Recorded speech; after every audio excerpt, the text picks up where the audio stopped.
Welcome to the deep dive. I'm really excited about this one. Yeah, it's going to be good. So today our mission is to explore this profound, transformative concept. It's basically the ancient secret to letting go instantly. Which is something I think literally everyone struggles with. Oh, totally. We're pulling from this fascinating breakdown by creator Aaron Doughty, and we're going to unpack how shifting our relationship to attachment can, literally rewrite reality from the inside out. It's a massive claim, but the mechanics behind it are solid. Right. So to set the stage for this, I want you, the listener, to picture a Japanese cherry blossom tree. Okay, setting the scene. Yeah. It's early spring, and for exactly 2 weeks, this tree becomes just an absolute explosion of vibrant, breathtaking pink leaves. It's a stunning global phenomenon. People travel from all over the world just to stand under those branches. Exactly. But almost as soon as the bloom begins, those 2 weeks are up, the leaves fall, and the branches are completely bare for the remainder of the year. Which, for a lot of us, the immediate temptation is to view those falling leaves as a tragedy. Yes. You might feel this urge to rake them up, glue them back on, or somehow control the environment to make the bloom last just a little bit longer. Trying to freeze time like that is a perfectly natural human impulse, even though it's physically impossible. Right. But the fascinating thing is that in Japanese culture, that transience isn't seen as a tragedy at all. They don't try to control the environment or mourn the falling leaves. They actively celebrate. Exactly. The fleeting, temporary nature of the bloom is exactly what makes it so profoundly beautiful in their eyes. They lean into the transience. Which is such a paradigm shift. It really is. And that brings us back to our mission today, because that exact mindset holds the key to letting go of the things keeping us stuck. Yeah, think about your own life for a second. Have you ever felt completely trapped in a rut? Like maybe you're clinging tightly to a job you outgrew years ago, or a relationship that just drains your energy. Or even just a rigid idea of who you quote-unquote should be. We hold on so tight. We operate under this assumption that controlling the outcome will give us the safety or the happiness that we're craving. If we connect this to the bigger picture, attachment is, at its biological and psychological core, pure resistance. Resistance, right. Yeah, we subconsciously operate under this deeply ingrained belief that if we can just control a situation or an outcome or another person's perception of us, we'll finally be safe. We'll secure the resources or the love we need. Exactly. But reality operates in the exact opposite way. Trying to control the cherry blossoms or anything in your life only pushes away the very thing you want. Wait, really? It pushes it away? Yeah, because when you remain in the energy of attachment, your nervous system is actually vibrating in the energy of resistance and scarcity. Oh, wow. You're broadcasting a signal that says, I am in danger without this specific outcome. So you're essentially telling the universe, I lack this thing, so I must grip it until my knuckles turn white. Pretty much. But intellectually, most of us understand that clinging is a bad strategy. I mean, we've all read the self-help books. We know we shouldn't grip so tightly. I know it, yeah. So why is it so incredibly hard to actually open our hands and let go? Well, according to the source material, the root of this struggle comes down to the illusion of inherent meaning. The illusion of inherent meaning. Let's use a physical object to visualize how this works. Imagine a simple whiteboard marker sitting on a desk. Okay, a marker. If that marker rolls off the edge and falls onto the floor, you don't care. You don't have an emotional meltdown. You might not even bother to pick it up right away. Right. It's just a molded piece of plastic with some ink inside it. The object is completely neutral. It holds zero emotional charge on its own. But imagine that exact same marker was given to you by a beloved mentor who recently passed away, and they used it to sketch out the business plan that launched your entire career. Oh, that changes everything. Suddenly, if you lose that marker, you are devastated. You're turning your house upside down to find it. But the physical object hasn't changed at the molecular level. Exactly. It's still just plastic and ink. Yeah. The only thing that changed is the invisible, incredibly heavy backpack of meaning that you strapped onto it. And that heaviness you feel, that is the resistance. The marker itself possesses absolutely no built-in meaning other than the narrative you actively generate and project onto it. Everything in our physical reality is entirely neutral until we decide to put it on a pedestal. And the higher the pedestal we build for something, the further it has to fall. Yeah. When we elevate an object or a job or a relationship, we inadvertently create a massive amount of fear around losing it. Our brain begins to view the potential loss of that neutral object as a literal threat to our survival. Okay, let's unpack this because there is a brilliant analogy from Aaron Doughty's breakdown that perfectly illustrates how entirely fabricated this meaning is. Oh, the movie one. Yes, it involves the movie Toy Story.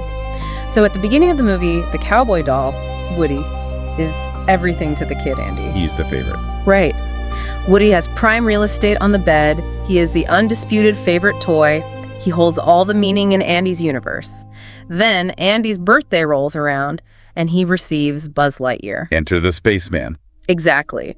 In an instant, Woody is tossed into the toy box. He is completely unimportant. Woody did not physically degrade.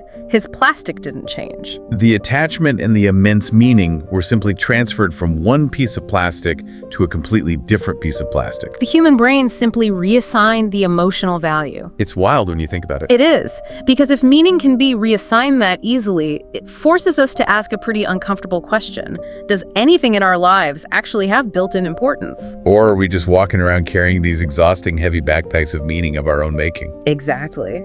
And if we're constantly assigning fabricated meaning to external objects like markers or cowboy dolls, what happens when we examine the meaning we've assigned to the person in the mirror? Oh, this is where it gets deep. It really does. This brings us to a mind-bending concept rooted deeply in Zen and Eastern philosophy. The idea that, quote, there is no self. It's a phrase that can sound incredibly abstract or, even a bit nihilistic at first glance. There is no self. Yeah, it sounds like you don't exist. Right. But it becomes intensely practical when you look at the underlying mechanics of how identity is actually formed. To ground this in science, the source points to the phenomenon of dissociative identity disorder, or DD. Which is a clinical condition where a person possesses multiple distinct personality states. Yeah, and when a person with DD shifts from one personality to another, the changes aren't just psychological or behavioral, they are drastically, measurably physical. That's the part that always blows my mind. Same. Their mannerisms change. Their access to specific autobiographical memories turns off and on like a light switch. And even wilder, their physical biology adapts to the new identity. Yeah, a person might shift personalities and the subtle color of their eyes will literally change. Eye color. I know.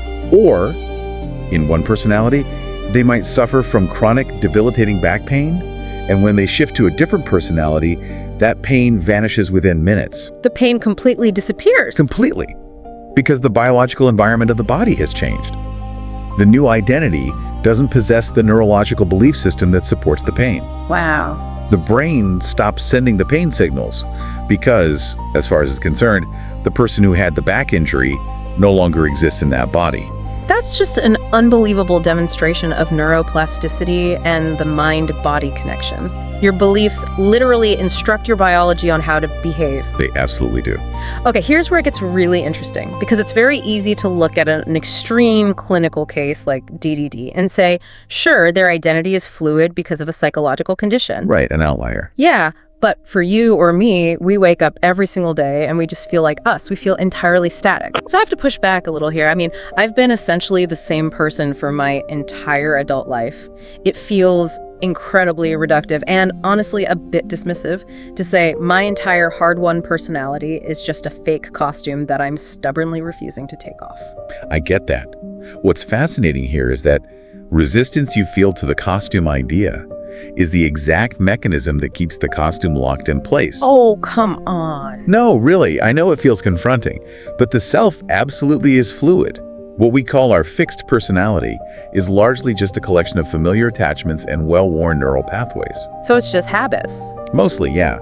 We define ourselves based on an accumulated list of what we like, what we hate, our past traumas, and our future anxieties. Okay. And when we rigidly lock into that specific definition, we enter what ancient philosophies call a contracted state. Yeah. We become small, defensive, and highly resistant to any new information that contradicts the character we're playing. So we trap ourselves in the costume to avoid the vulnerability of being undefined.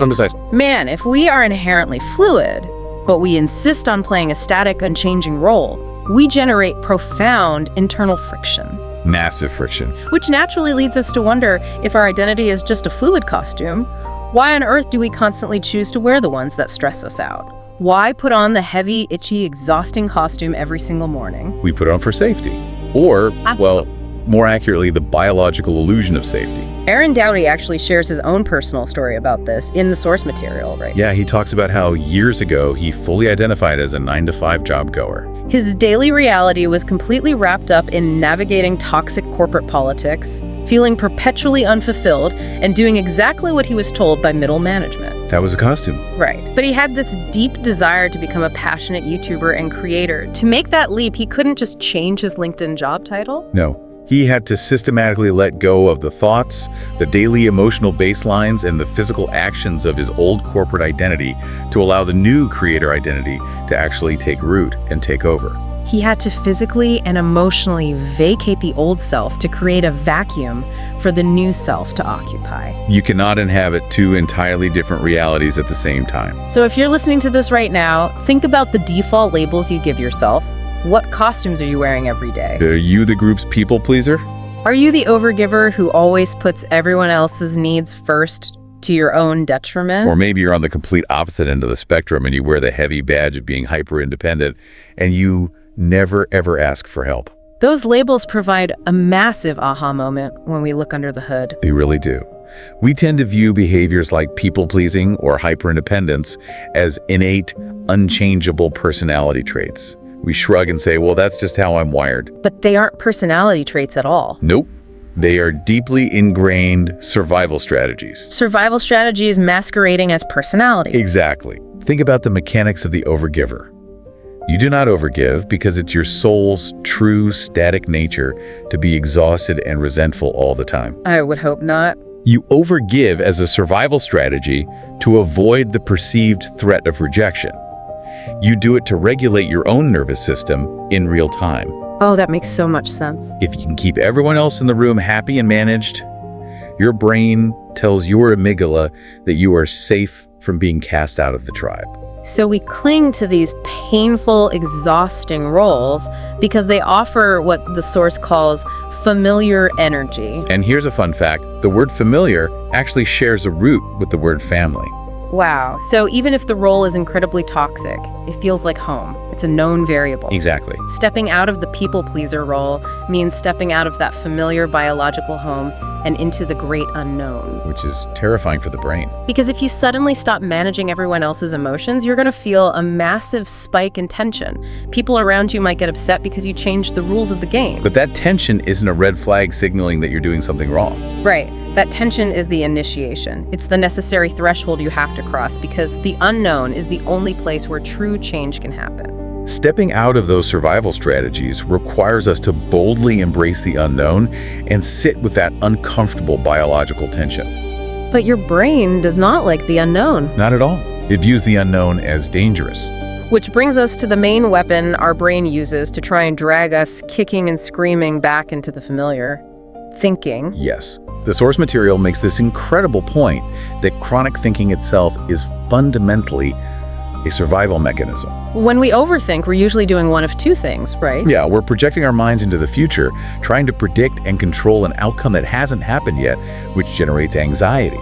Or we're agonizing over the past, replaying old scenarios to see how we could have protected ourselves better, which generates guilt and regret. In both cases, the analyzer mind is desperately pulling us out of the present moment to keep us safe from unpredictable reality. The direct antidote to that overactive analyzer mind is what psychologists and athletes call the flow state.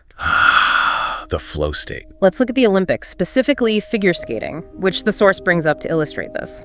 Great example. When you watch a world-class figure skater launch into the air and land a quadruple jump, they are not consciously thinking about the mechanics of their body. No, they aren't saying, okay, now I'll shift my weight to my left skate, torque my hips at a 45-degree angle, and pull my arms in. If they actively engage their prefrontal cortex, their thinking brain, while they're spinning in the air, they fall. They fall every time. They only succeed when they bypass the analyzer mind entirely and surrender to the flow state.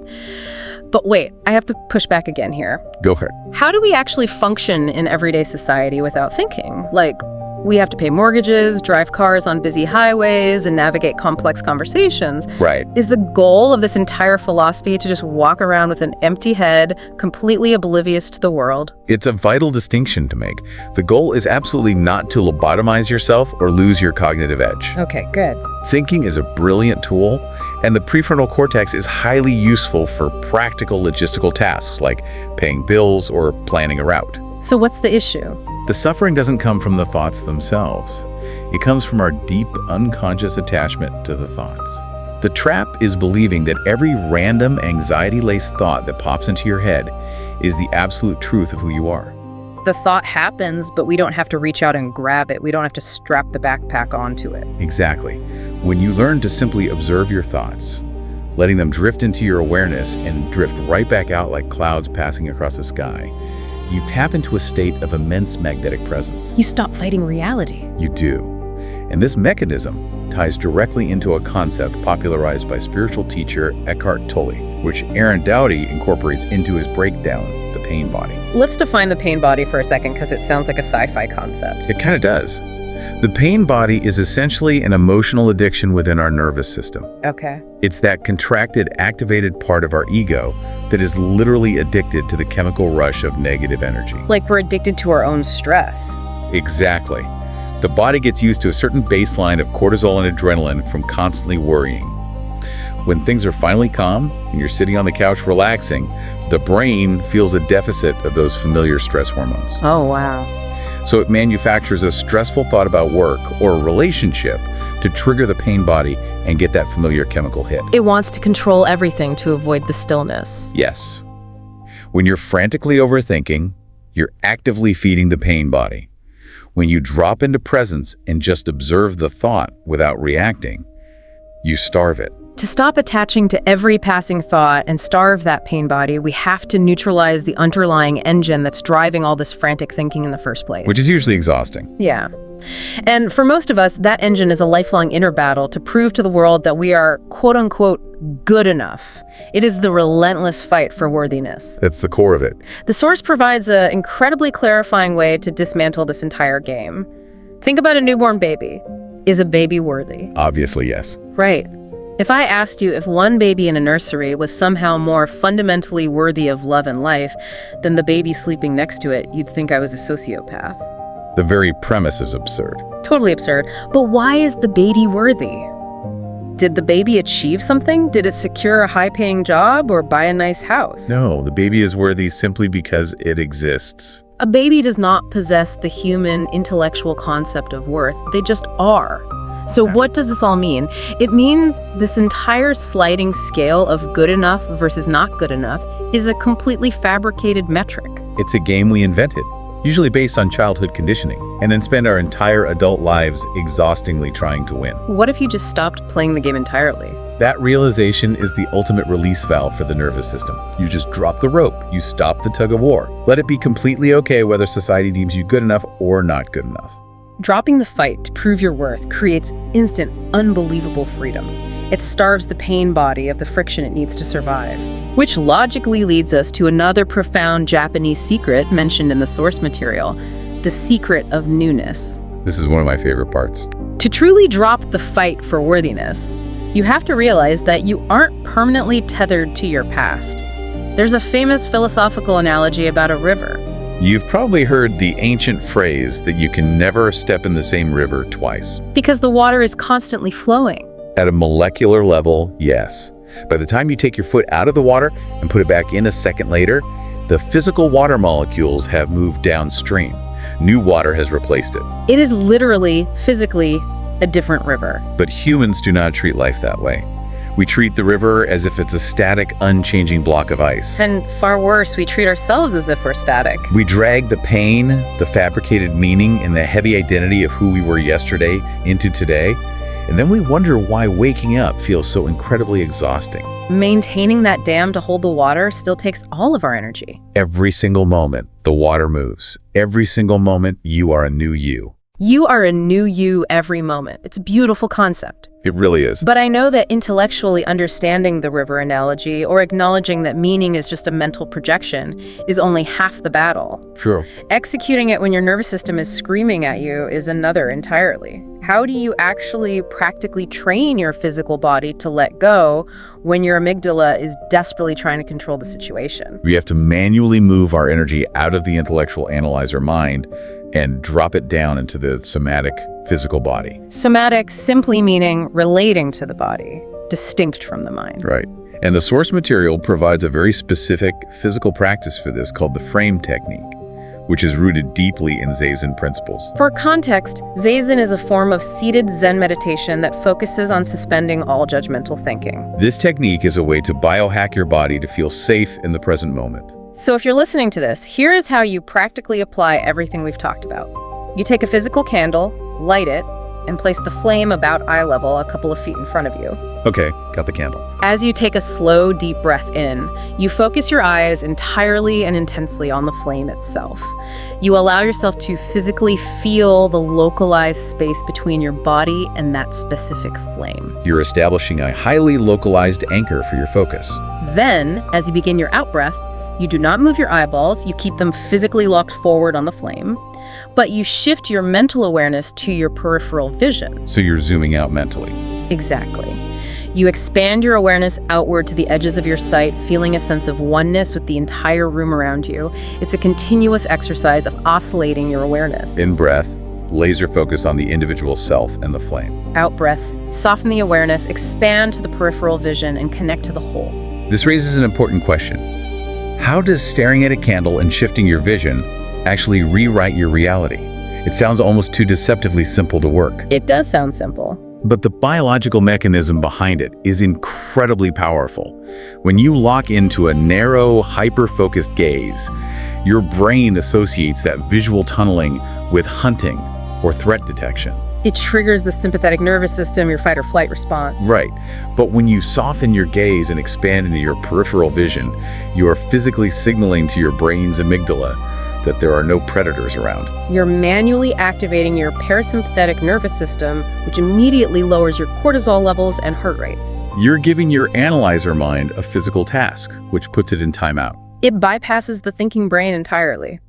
Over time, this physical somatic detachment from the mind's endless chatter translates into a psychological detachment. You stop needing to control outcomes or obsess over what other people think of you because your nervous system finally feels safe just existing. It brings you all the way back to the core. So, to recap the journey we've been on today, we started by realizing that nothing has inherent meaning.